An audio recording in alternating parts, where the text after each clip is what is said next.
Luis Ramiro Barragán Morfín nació el 9 de marzo de 1902 en Guadalajara, Jalisco, México.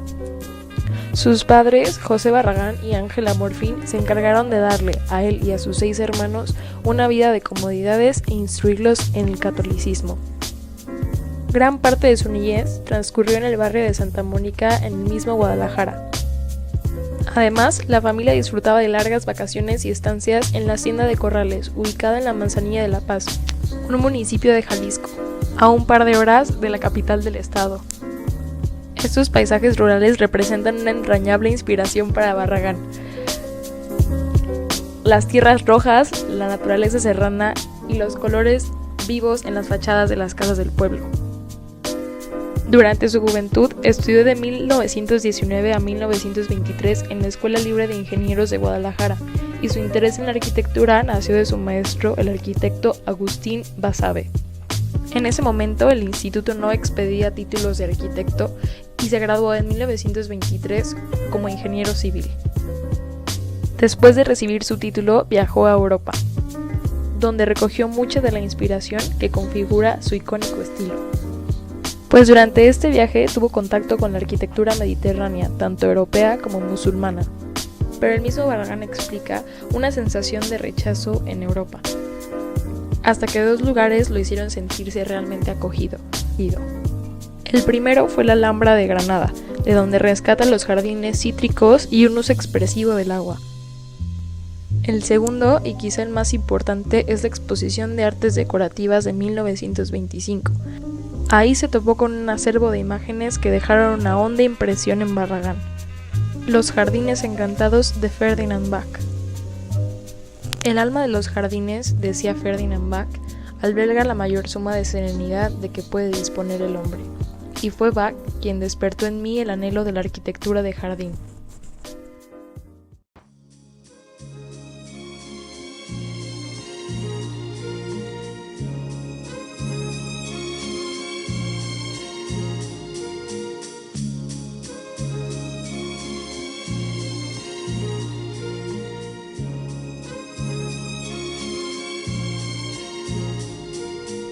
En 1927 volvió a Guadalajara y trabajó como interventor en distintas casas de la ciudad. Y en 1929 fue cuando le fue conferida su primera obra completa, una casa habitación para el licenciado Gustavo R. Cristo, quien fuera el presidente municipal de aquel entonces. El licenciado le dio total libertad creativa. Y es así como este primer proyecto se convierte en una libreta de ensayos para el arquitecto.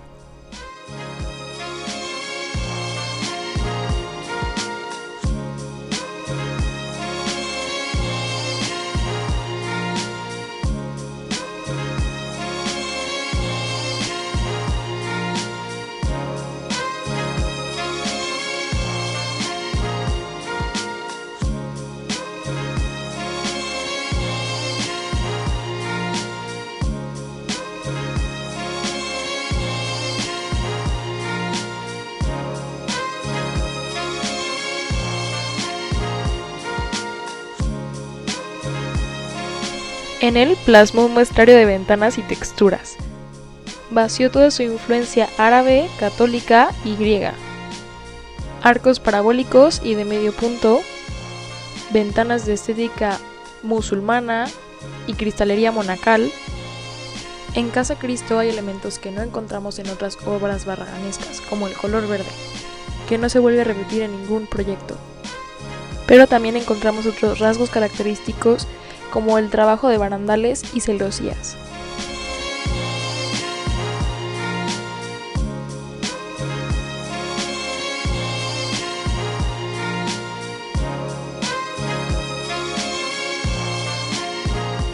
El siguiente encargo para Luis fue otra casa habitación, propiedad del licenciado Efraín González Luna, en 1931.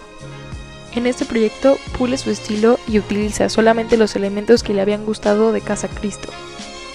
El trabajo de puertas, barandales, celosías, vigas de madera, tejas, azulejos y mosaicos son una mezcla de las tendencias locales y los referentes místicos del artista.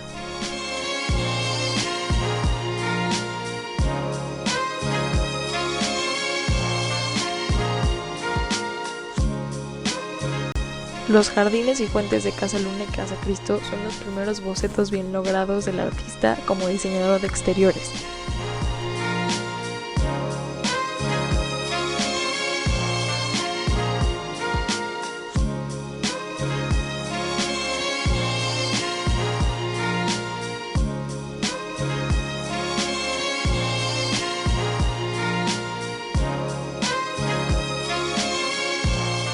Durante este periodo de su trayectoria, rescata elementos de la arquitectura vernácula de la región del Bajío mexicano, combinado con un selecto bagaje de referentes mediterráneos, creando el estilo que hoy se conoce como regionalismo tapatío o escuela tapatía de arquitectura.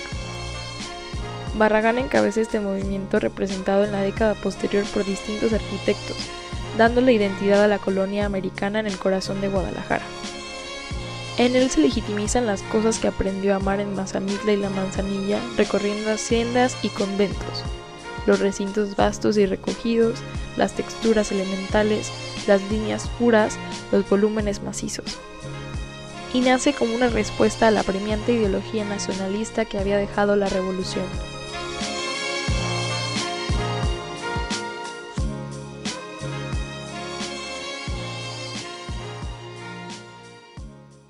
Esta etapa culmina con el diseño del Parque Revolución en 1935 con su hermano Juan José Barragán.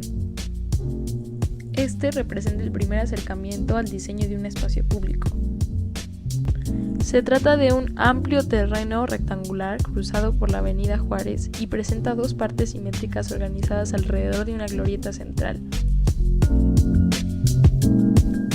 Posteriormente decide viajar al centro del país para obtener más oportunidades en el campo de la arquitectura, y es ahí donde comienza su etapa funcionalista. Su estética tan poética abrió paso a obras de perfil urbano, y aunque es innegable la calidad de sus primeros edificios en la Ciudad de México, también es evidente el carácter comercial de estos.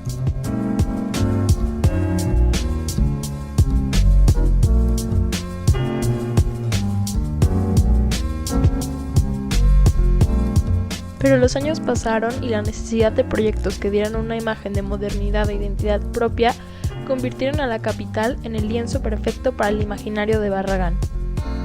Nutrido por la influencia de sus grandes colegas mexicanos como Augusto Álvarez, Juan O'Gorman y Mario Pani, Luis comenzó en la más íntima de sus facetas, y a partir de 1952, cada uno de los recintos que creó fueron ideados por el ingenio de un artista sensible, y no solo por un arquitecto práctico y funcional.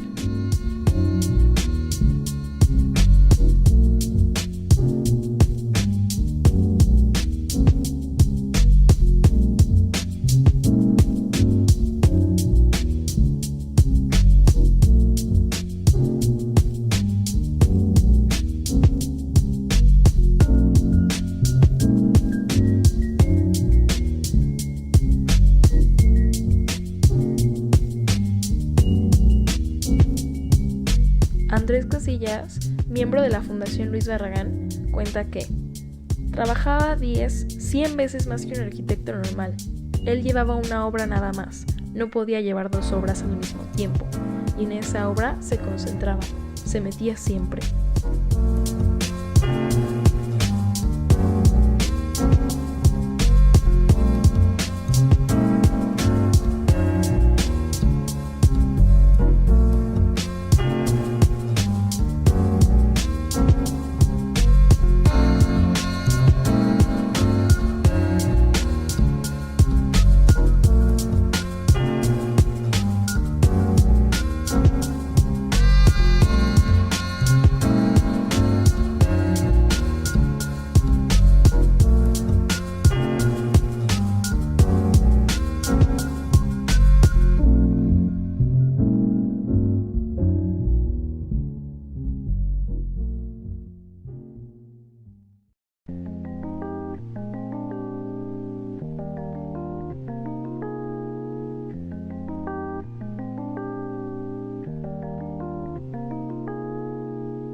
Los maravillosos juegos de luces y sombras, la configuración de los arcos y las paredes monumentales, las incisiones asertivas, los jardines encantados, el uso estético del agua y los colores contundentes llenan el itinerario de este artista, quien construyó desde casas habitacionales, pasando por una capilla, hasta piezas que hoy son un referente imperdible de la Ciudad de México.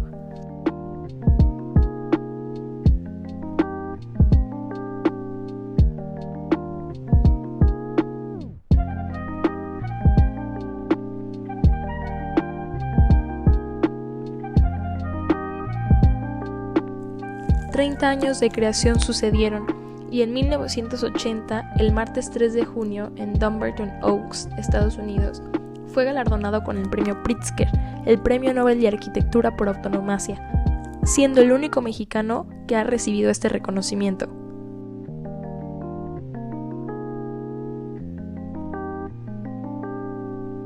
Quisiera valerme de esta ocasión para presentar ante ustedes algunos pensamientos, algunos recuerdos e impresiones que, en su conjunto, expresen la ideología que sustenta mi trabajo. Y a este respecto ya se anticipó, aunque con excesiva generosidad, el señor J.A. Pritzker cuando explicó a la prensa que se me había concedido el premio por considerar que me he dedicado a la arquitectura como un acto sublime de la imaginación poética. En mí se premia entonces a todo aquel que ha sido tocado por la belleza. En proporción alarmante, han desaparecido en las publicaciones dedicadas a la arquitectura las palabras belleza, inspiración, embrujo, magia, sortilegio, encantamiento, y también las de serenidad, silencio, intimidad y asombro. Todas ellas han encontrado amorosa acogida en mi alma, y si estoy lejos de pretender haberles hecho plena justicia en mi obra, no por eso han dejado de ser mi faro. Pero para ese entonces ya la enfermedad de Parkinson lo había ido minando y le impedía trabajar. Volvió por última vez a Guadalajara en 1985, donde recibió el premio Jalisco. Realizó una gran exposición retrospectiva en el Museo Tamayo en la Ciudad de México y en 1987 recibió el Premio Nacional de Arquitectura. Luis Barragán murió el 22 de noviembre de 1988 en su casa de Tacubaya, en la Ciudad de México. Sus restos fueron trasladados al día siguiente a Guadalajara y ahora reposan en la rotonda de los jaliscienses ilustres. Para Luis, un hombre de sensibilidad y talento plástico más que verbal, la arquitectura proponía un camino fascinante: realizar espacios que se acercaran lo más posible a recintos ideales que podrían ser protagonistas de encuentros y desencuentros, agentes vivos de un trayecto literario. Y desde entonces, Luis Barragán, a lo largo de su evolución estilística, de la maduración de su talento y de su genio, no dejó de intentar construir territorios que pudieran ser propicios para que distintas experiencias de búsqueda pudieran tener lugar.